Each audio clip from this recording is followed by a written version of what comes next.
Broadcasting from Detroit's Cass Corridor, it's the Metro on WDET. I'm Tia Graham. Right now, across the country, communities are facing growing pressure from the Department of Homeland Security's Immigration and Customs Enforcement. According to the American Immigration Council, 6 people died in ICE custody in January of this year in Texas, Pennsylvania, Georgia, and California, raising concerns and fears about what could happen next. So, how are people responding? How are communities making their voices heard? For some, the answer is public art. Outdoor exhibitions have long had the power to democratize art, bringing it out of galleries and into public spaces, inviting everyone to engage in shared cultural experiences and meaningful community connection. A new installation called ICEBREAKER hopes to do exactly that. The outdoor exhibit is designed by Rogerio Pinto. He is an interdisciplinary artist and a professor at the University of Michigan. His project honors the lives lost to ICE agents and in detention centers. It opens Thursday, March 19th at the corner of Harbrooke Avenue and Arbana Drive. That's in Ann Arbor, and will remain on view through April 19th. Pinto joins us now to talk a little bit more about the project. Rogerio, welcome back to the Metro. Wow, thank you so much for bringing me back. Of course. Thank you, Tia. Of course. So, what inspired you to create a public artwork honoring people detained, deported, and killed by DHS and ICE enforcement? Well, the inspiration comes from right here, from Detroit. In 2020, right after the murder of George Floyd, a local artist in Detroit by the name John Thorne, created an outside installation to honor the lives not only George Floyd, but many of the people who had been very important during the civil rights movement. That installation included crosses, probably like around 30 of them, and explanations and photographs of the people who were being memorialized by the installation. That installation actually traveled to different places in Detroit and actually ended up in Ann Arbor in many houses. And one of them was 2 blocks away from where I live. So I came to see it. I took my class to see that. And that is exactly where my inspiration came from, the idea that we can memorialize people who sometimes are forgotten by society in a way that is extremely personal and very visible. So that's my main inspiration for the outdoor installation. And of course, the elements of my installation are very different, and the people who are being memorialized are quite different as well. Rogerio, when we think back to 2020 at that time, and you're seeing this installation within a home memorializing those whose lives have been lost due to law enforcement, and that's of course during the 2020 Black Lives Matter protests. Does it feel eerie to have to revisit that when we are talking about ICEBREAKER and revisit this another situation of memorializing people who've been lost due to law enforcement? Yes, I mean it seems that it never goes away, right? I mean, we try to do something. There was a lot of call for the end of law enforcement as we know it, and I think some changes have been made for sure, and I appreciate them. But who would have known that an arm of the federal government would be created at this point in our lives specifically to trace and to apprehend and store people in places where many of them are dying and many of them are being killed, in front of everybody, for everyone to see. Yeah. And can you talk about the materials, symbols, or imagery that you use within ICEBREAKER and why you chose them? Mm-hmm. So ICEBREAKER, why the title, right? I mean, an ICEBREAKER is an activity or something that you do to break the ice, to have people talk. As a professor who studies critical consciousness as a mechanism through which people can actually create awareness of what's happening around them, I think that this is what it's meant to do, to break the ice and eventually break ice, hopefully, as for what it is today. So it is an outdoor installation. And as an immigrant to the United States, one of the first things that I think I learned is some of the iconic ways we imagine American families. And the picket fence is one of them, right? There was a TV show called Picket Fences, and the white fence with the slats all around. They are really not meant, I think, for safety. They are meant to embellish, perhaps, the neighborhood or the front of the house, and to demonstrate the idea of the middle class. I think that's how I understood it, and it's still how I understand it. The dream of the middle class. Yeah. Well, the same streets, the same neighborhoods that pursue that dream can also be perturbed and be completely harassed by men and women and, the arms of the government that did what we watched breathlessly in Minneapolis and St. Paul. The kinds of things that we experienced, at the dead of the winter, and how people resisted it in ways that were just so brave and so beautiful. I wanted to do something that would somehow evoke the same kind of quiet neighborhood that can become a war zone in some ways. So ICEBREAKER contains prefabricated picket fences, but I used the slats of the picket fence to place the names of those who have been killed or who have died in the custody of DHS. And there are many other details about the art exhibit, but one major thing for me is what people can bring to it. As you see, for example, in an accident, on the road, you can bring things and flowers and teddy bears and stuffed animals and toys. I'm asking people to bring all of those things, and they will be deposited in the front porch of the house, where these things will be memorialized, and notes will be written and left for those who are not there and for the families of the people who were there, as you put it very beautifully in your introduction. Rogerio, we're going to get down to that right before we depart from this conversation, because I definitely want to know a little bit more about the community's involvement with the exhibition as well. But, were there challenges in translating such a complex and emotional subject into a visual form? It always is, I think. Yeah. And it's very personal to me, right? I mean, I am an immigrant with an accent that everybody is hearing now. And I don't try to pass as anything else but what I am, I've been in the United States for a long time, and I've been a citizen of the United States, a naturalized citizen of the United States for nearly 30 years. But some of the fears that people are experiencing are not just for the people who are living here undocumented.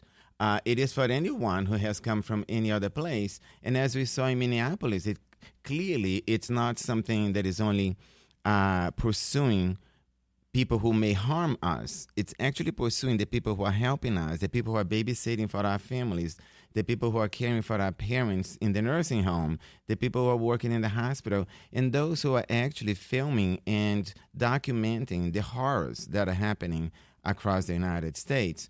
And these are not, criminals coming from other countries. These are just like regular folk trying to have a life, and they're being pursued, and some of them even killed, as we have seen. So did the project evolve you as you worked on it? Did anything change in, about your perceptions or, about the way you view this country or the actions that are happening within this country? It's a big surprise. Yeah. I grew up in a dictatorship in Brazil, seeing horrific things happening and being justified in some ways that never really convinced me, even as a child. So, of course, as an adult and knowing as much as I do, even more, or even less, I should say. Yes, it changed me in the sense, like when I saw a woman being shot in the face, there was something about it that completely, paralyzed me. for a moment, and then I had to find something to express it, right? But also, what happened in that moment is that the woman who I saw, Renee Good, became such a household name. I mean, suddenly everybody knew who that person was. But there were so many who had already been killed or died in the custody of the HS, and I felt that somehow they became invisible even more than they had been. And then Alex Preddy dies not even 2 weeks later, and again there's like an upswell of empathy, which is absolutely necessary and great. But in some ways, the emergence of those two names created invisibility for all the others, and I felt that I had to do something about it. And so, to me, they are not two special people. They are two among many who have been, at this point, that we have lost because of, nonsensical reasons. And Rogerio, you were talking just a little bit, of course, about, your upbringing in Brazil. For, over 20 years, Brazil was under a military-controlled regime, Mm-hmm. and you lived most of your life inside of it. And you were just talking briefly about what it made you feel when you saw the death of Renee Good. Can you talk a little bit about, some of those feelings that came up and things that folks who grew up, born and raised in the United States of America may not understand? Yeah, I mean, the initial thing is horror, right? It's like you're watching a horror picture. Yes. But, someone who's wearing some kind of fatigues or whatever, which reminds you of a military dictatorship, right? No ID, the face is covered. I mean, to me, this is a horror picture, and this person is actually shooting someone in the face. So that's the first reaction, right? I had never seen anyone being shot that way, but I, growing up in Brazil, have seen a lot of scenes of the police chasing people, including my brothers, around the housing project where we lived. We lived in fear that someone might come around just because, and you can only imagine my adolescent sisters, right? Or my mother. I mean, women particularly feel very vulnerable under those circumstances. And then many times they end up hiding themselves inside of the home, right? Because they are afraid what may happen. The next thing that happened for me is what always calls me to action, which is empathy. Which unfortunately has been talked about, in some quarters as a negative thing, as like the end of the world, right? To me, empathy is the beginning of anything as human beings that we can do. It is the first reaction that I want to have, that I would like to welcome in my life if I see someone in despair, someone who's very sad, or someone who is alone.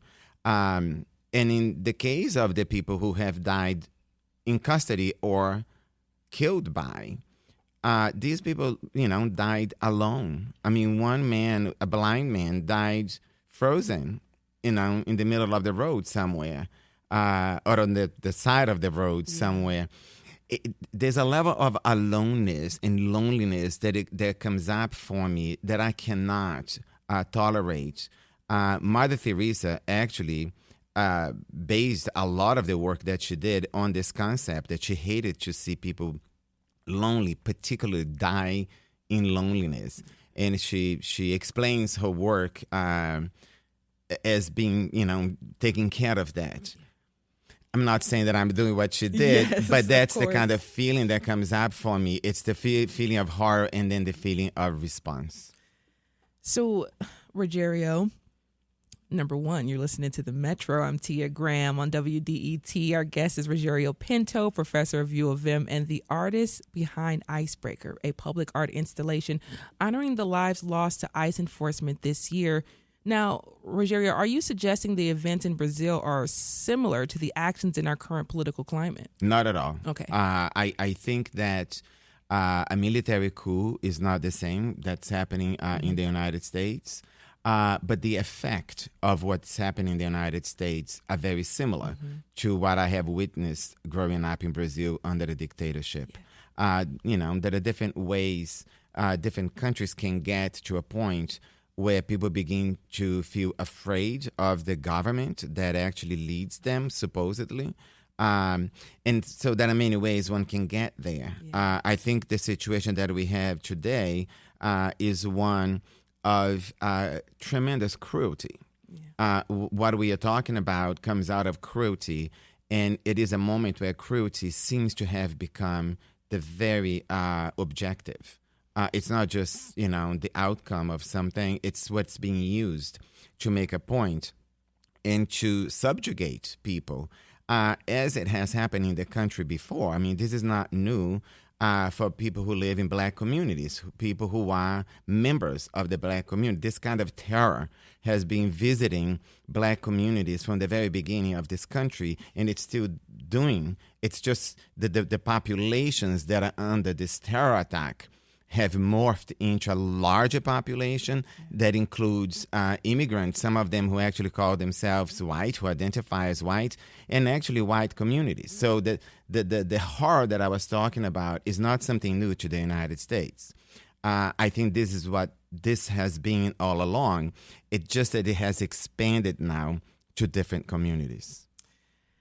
Rogerio, the last time that you joined the show back in 2025, you talked a little bit about colorism. Of course, we were talking a little bit about colorism, and you had the exhibition that we were talking about as well. And then we're also talking about your talk with Shatori Shakur and the Secret Society of Twisted Storytellers. But you were talking about the impacts of colorism socially as well as politically in the Latino community.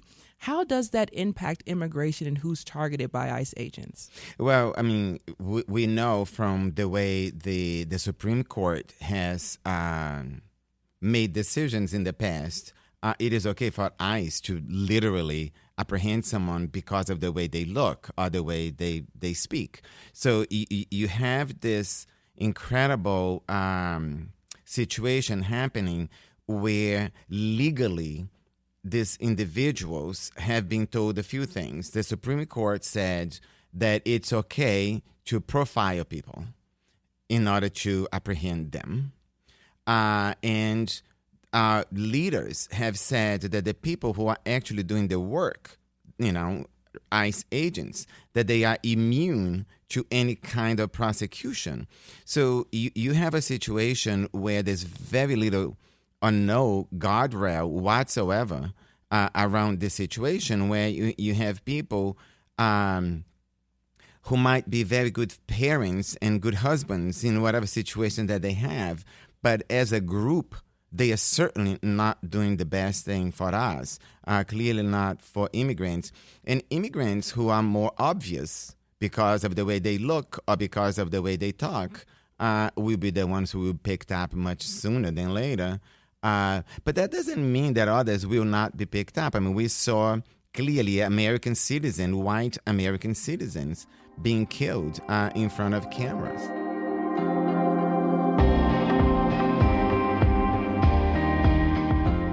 Now, Rogerio, we're talking a little about colorism within the Latino community.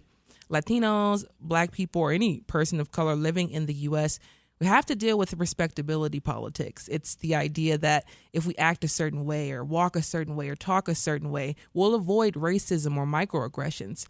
You've said that colorism impacts how people of color use respectability politics. So explain how that happens.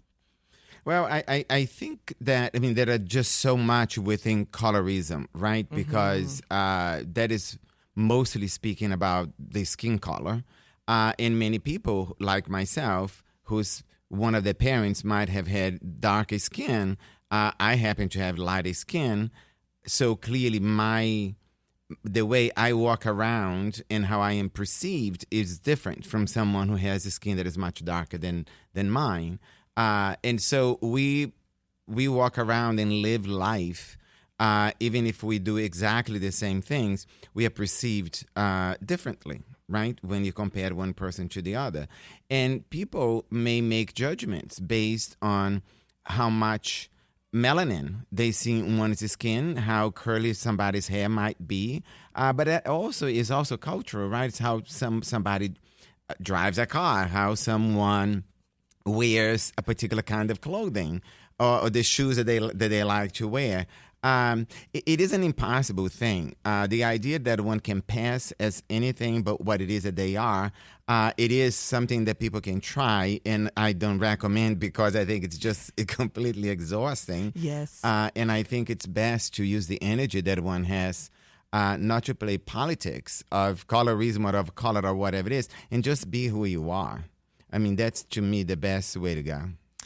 Now, I want to get back to the installation itself. I want to get back to ICEBREAKER because we are getting down to the end of our conversation. But I thought it was important to talk about the space that you decided to choose it, because you decided to do it in your own front My front yard, your yes. own front yard, your home. Yeah. Why did you decide to stand on it with 2 toes down, like 2 feet down? Like, this is something that you want to say with your chest. Well, it needed to be outdoor. Yeah. And my inspiration was, what I said in the beginning from John Thorne, who created this thing in his front yard in Detroit. There's a thing that is very vulnerable about, inviting people to come to your home to see a piece of art.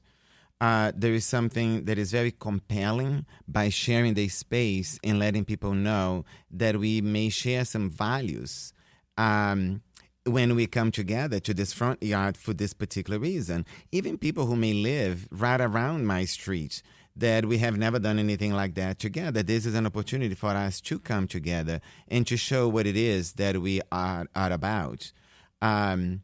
Someone has to preserve and memorialize the names and the memories of those who have become invisible.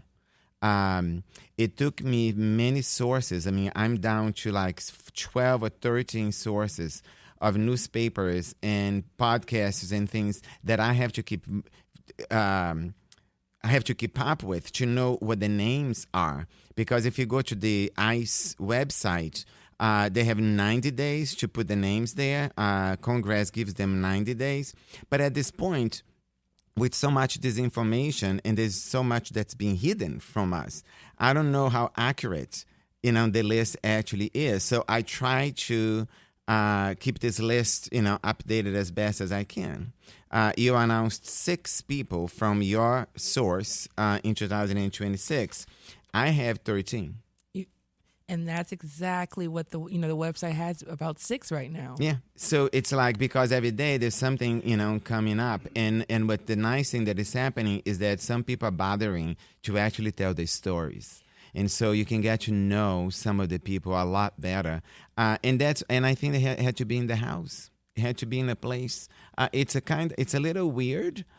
Because you're creating a memorial. Yeah. But my artwork has always been very much to address issues of death and dying, because I think at the core of it all, a lot of the cruelty that we see is from people who are afraid of death and dying, and instead of dealing with this very natural thing that we all will face sooner or later, there is no going to Mars. There is no money that can buy, your eternal life, no matter what your skin color is.